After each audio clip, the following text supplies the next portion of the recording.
Bismillah, tuanza kwa jina la Mola, ametupa mapenzi yaliyo na baraka. Ndoa ni sunna ya Mtume Muhammad, ndani yake kuna amani na raha. Mapenzi ya kweli ndani ya ndoa si maneno tu, bali ni vitendo, kuvumiliana na kuheshimiana.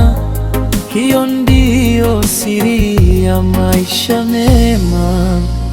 Ewe Mola, tuepushe fitina, tujali ndoa zenye utulivu, tupe rehma na upendo wa dhati, ndani ya nyumba zetu ziwe nuru.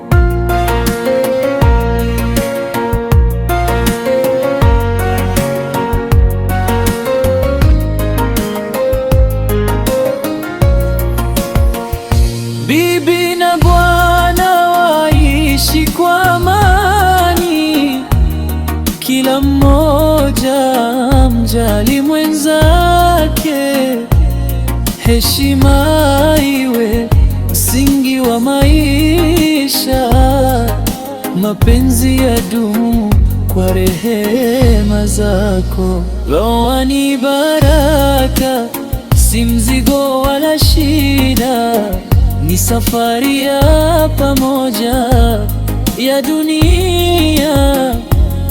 Tukufuate njia ya Mtume wetu, tuishi kwa amani milele.